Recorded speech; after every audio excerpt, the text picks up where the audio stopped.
कभी कभी ज़िंदगी के सबसे बड़े मोमेंट्स एक्साइटमेंट और डर एक साथ लेकर आते हैं।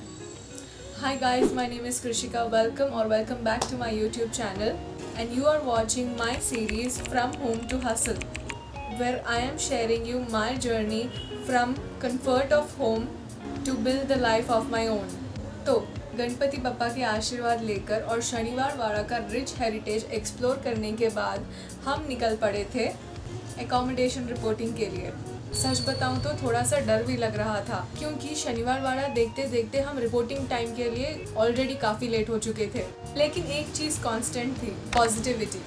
मुझे बस लग रहा था कि सब कुछ ठीक हो जाएगा। हमने ऑटो बुक किया और लगभग 1 घंटे के बाद हम होटल पहुंच गए।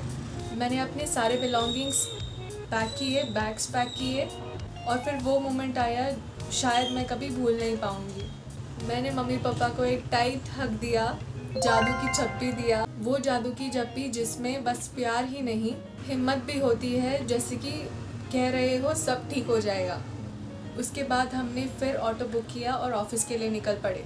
पापा पूरे रास्ते इंस्ट्रक्शन मोड पे थे, किसी पर जल्दी ट्रस्ट नहीं करना, ध्यान से रहना, अच्छे से बात करना, कुछ प्रॉब्लम हो तो तुरंत बता देना।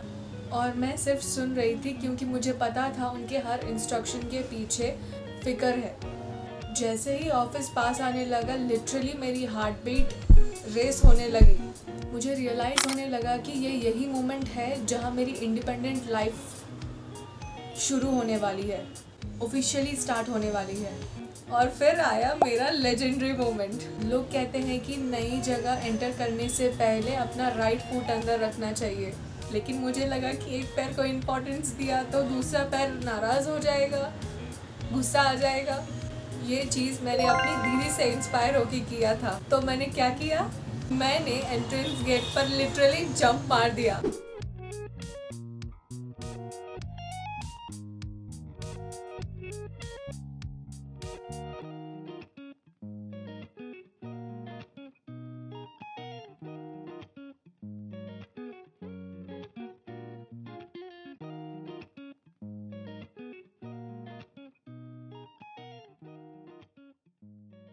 और आसपास के लोग मुझे ऐसे देख रहे थे कि मैंने कोई वर्ल्ड रिकॉर्ड बना दिया हो, और मुझे खुद पर हंसी आ रही थी।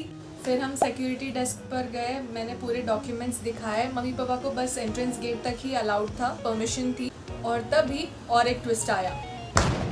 सिक्योरिटी ने कहा एचआर की तरफ से अकोमोडेशन अप्रूवल के लिए कोई ईमेल रिसीव नहीं हुआ।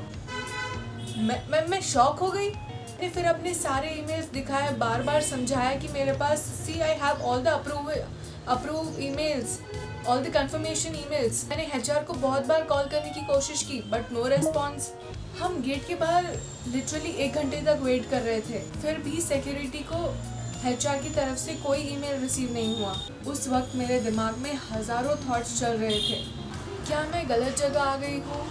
मेरे साथ ये ऐसा क्यों होता है? क्या ये मेरे साथ प्रैंक हो रहा है?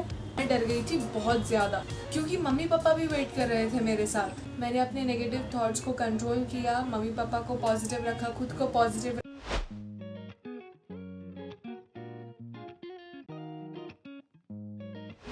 और फिर एचआर को कॉल किया, तब उन्होंने रेस्पॉन्स दिया। थोड़ी देर के बाद सिक्योरिटी ने बुलाया, बोला कि ईमेल तो रिसीव नहीं हुआ, बट एचआर के थ्रू कॉल आ गया है आपको अंदर अलाउ करने के लिए। उस मोमेंट पे मुझे रिलीफ फील हुआ कि चलो, थैंक गॉड। मैंने डॉक्यूमेंट्स फिल किया, गेट पास लिया, फिर पहली बार अपने सारे बैग्स खुद उठा, एक और हग मम्मी पापा को दिया और फिर मैं अंदर चली गई।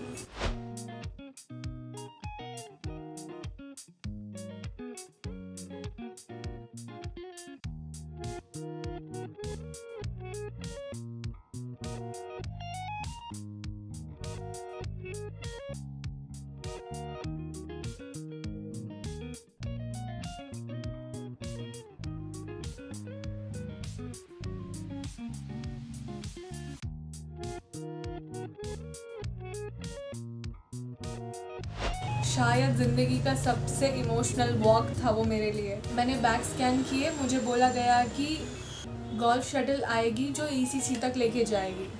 मैं शटल का वेट कर रही थी।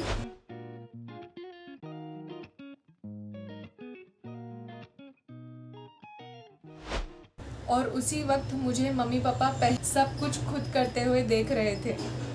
थोड़ी देर बाद शटल आ गई, लगेजेस लोड हुए और फिर हम निकल पड़े ईसीसी की तरफ, एम्प्लॉय केयर सेंटर।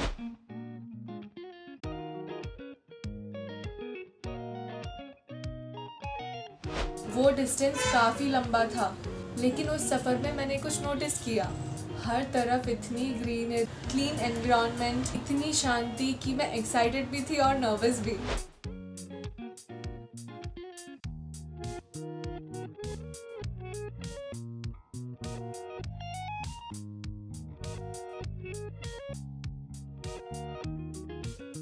दिल में थोड़ा सा सेल्फ डाउट भी था कि मैं सब कुछ मैनेज कर पाऊंगी, लेकिन फिर अंदर से एक आवाज़ आई कि ऋषि तू कर पाएगी। और मुझे पता था चाहे कितना भी टाइम लगे मैं फिगर आउट कर लूँगी। सीसी पहुँचने के बाद फिर डॉक्यूमेंट वेरिफिकेशन हुआ और बैग्स स्कैन, फॉर्म्स फिल हुए और फिर मुझे मेरी लाइफ की फर्स्ट रूम की मिली।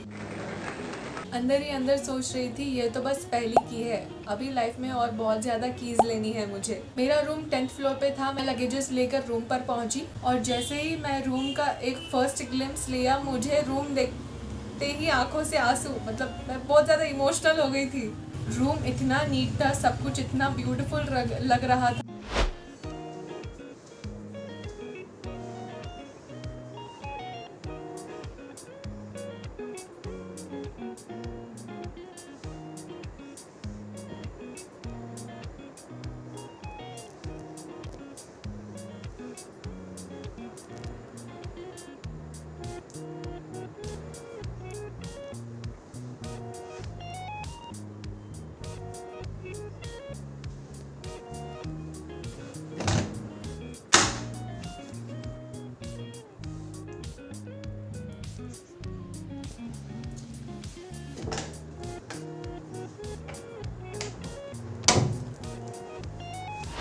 जैसे कि कोई सपना सच हो गया हो। मेरी अंदर की वो छोटी सी बच्ची जो हमेशा इंडिपेंडेंट लाइफ चाहती थी, इंडिपेंडेंट लाइफ ड्रीम कर रही थी, उस टाइम पे मेरी इनर चाइल्ड बहुत खुश थी मुझसे।